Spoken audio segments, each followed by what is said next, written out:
see. So, being a generous person, because we know that you're giving, wonderful person. So being a generous person and having to enforce boundaries to prioritize yourself, that's another chapter that I really dug. And can you give folks, I mean, of course they can buy the book and read as well, but can you give a few tips on keeping yourself first and dealing with people who don't understand?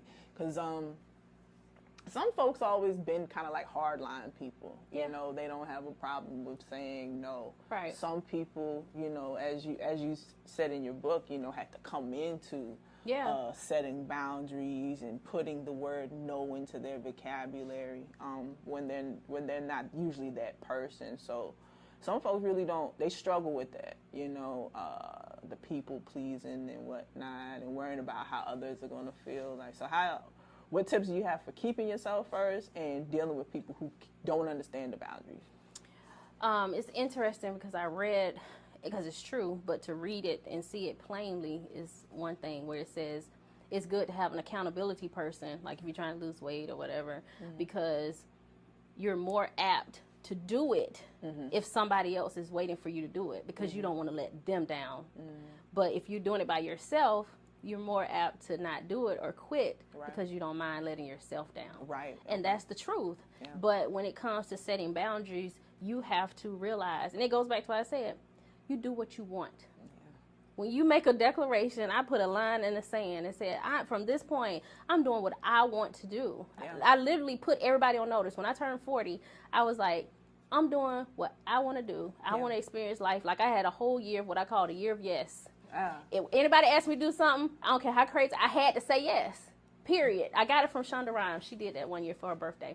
Yeah. A whole year of yes. So if somebody asked me to do something, like I said, I had to say yes, because it was my year of yes, and getting outside of my box and just experiencing the world and all of the different experiences that are available to us, you know.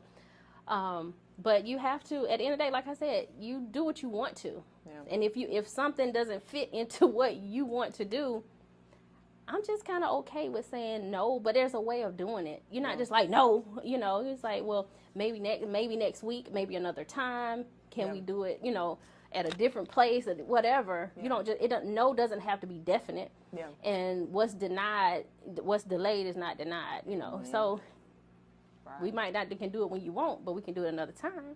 Yeah. So what about the folks like that can't handle that though? Like, you know, that's not my problem. I mean, that's not my business. Yeah. If you can't handle my no, how is that my business?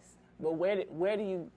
Because for me, that kind of makes me not necessarily, because I operate on accepting people as they are. You know, not trying to change people. Right. You know, but that also just shows me kind of like who you are and how you respect me and love me. So, like, does that change how you deal with those people that don't take your Now, telling somebody no doesn't mean that I don't respect them. It doesn't mean I don't love them. One, it says to me first, I love me. Yeah. You know, and it demonstrates to you that I love me. Yeah. You know, because we teach people how to treat us. Yeah. You know, a lot of times the way people treat us and approach us and deal with us is how we taught them to do that. Right. You know, and a lot of times we taught them during a time in which we really didn't love or even know us. Right. You know. Yeah. So sometimes there's a season of relearning. Yeah. You know, changing behaviors. Yeah. Basically, you know, what they don't understand is not your problem. That's not my problem. It's not your problem. Got you. I'm the most empathetic person in the world. Like, I can put myself in people's shoes and kind of feel what they're feeling. Like, I'm very much a feeler. Yeah. So I know how to maneuver. I say maneuver, I don't like that word, but tailor a conversation to their language and the words that mean certain things to them. Kind of like the love languages. Yeah. When you know which person, like if you love somebody, you know their love language. Like, my love language is acts of service. Like, I don't care nothing about no gifts. Like, I say, let me not say that. Hold on. Let me not say that. But that is not like a show of you love me. Because growing up, my mom never allowed me to accept gifts from people. Like, you know, when you have a little boyfriend or whatever, you can give that back to him. You have a father, you have a mother that can give you what you want, that type thing. Yeah. So the whole gifts and, you know, I spend time when I can. My busy. Yeah. But my love language is acts of service. Yeah. So if you go to my post office box unexpectedly and get my mail, oh my God, that said, like, because you did something to make my life easier because I got a lot going on. Right. You know, if you pop up at the salon and say, hey, I brought you a bowl of fruit. I figured you probably need to eat. Oh, wow, thank you. You know, just like little things like that. Yeah. So just knowing how to talk to people and to get your point across, because you have to advocate for yourself sometimes. Yeah. And doing what you want. Kind of go back to that. Doing what you want. Doing what you want. No permission needed. Period. I got you. So trusting God's plan. What is unmovable faith to you? What did that look like for you as you were going through your journey? How'd you keep the faith? I would say that entrepreneurship is singularly the one thing that probably has honed my relationship with God. You know, I don't consider myself like a business person. I'm a spirit person. I have my own relationship with Him. He deals with me a certain kind of way, and I know His voice, and I know what He's talking to me. You know, everybody hears differently based on their relationship. Especially in what I do in the industry, like, it's amazing. Even now, after 16 plus years, I open my phone and look at my appointments, and I hope and pray that I have appointments. You know, I can't make people come get their hair done. I can't make them come to the salon. Every day, I'm like, okay, Lord, let's see what you got for me today. I open it, like, oh, 25 people. I'm like, whoa, Lord, don't fit much. You know?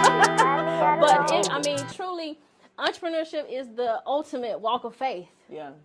Because you don't have, quote unquote, security. You know. So being a hairstylist and being an entrepreneur, what was 2020 like for you? Like, I'm sure you had to have like the most faith that you ever had to have. It probably was the most necessary year for me, for my business, for me personally, because even in the midst of entrepreneurship, I had still gotten to a place of being comfortable because, God has blessed me. I have a great clientele. You know, I've put in the work. I built a great brand, and things happen, you know, but it was very comfortable. Yeah. But 2020 shook everything up because, you know, as a business owner and a hairstylist, I didn't have an HR department to call and say, okay, the pandemic, you know, I ain't gonna be at work for a couple months, but still, you know, drop that money in my account. Right. No. So I had to pivot. And what I like to call, I had to use the resources on the wall. Yeah. You know, it's a story in the Bible of people that were stuck in a cave, and people were coming around to, they were waging war on them. And they literally, the Lord was like, you know, look what you have on the wall. And they were inside of, I think, a temple or something where they had like swords and all kind of stuff, but it was decoration. Yeah. But you literally have to use what you have on the wall sometimes. Yeah. And one of my good friends says so eloquently, you already have what you need to effectively be the person that you are. Yeah. And the quarantine forces you to turn around, look at yourself. It forced me to turn around, look at myself, and look at all the gifts, skills, and abilities that goes back to that I never turned the light on, that I've never considered, you know, or I put on the back burner. I tried it once, but it just, you know, it wasn't. I was in the flow of being comfortable. Yeah. I was in the flow of being comfortable. Yeah. But I ended up, I had a long-term business relationship with some of my vendors in China. Yeah. And it was funny because one of them sent me a email and they were like, your president is going to announce a mask mandate for you all in the next 48 hours. I have KN95 masks I can ship to you. But after that, after he makes that announcement, we can no longer supply masks to your country because the United States want to provide their own stuff, right, exactly. You know. So I was able to get a large shipment of KN95 masks when nobody was even thinking about masks, really, you know. And then with my products, my manufacturer that made my products, they made the little hand sanitizers because you couldn't find them in the store either. Yeah. You know, but of course they had alcohol, and they could make it in mass amounts. Right. So I literally turned my salon into a drive-by safety play. People would drive, they would text me and say, hey, I need 5 masks, 3 hand sanitizers, and I also make quarantine kits of hair products where people can do their hair at home. And literally, I would have cars driving up to the salon. I would take it out to them, you know. And it forced me to be creative and start using the gifts and talents that God had given me, but I never tapped into. Wow. That's amazing. Smart lady. I don't know if I go that far. Clearly. What they say, the proof is in the pudding. For sure. I don't understand why you're taking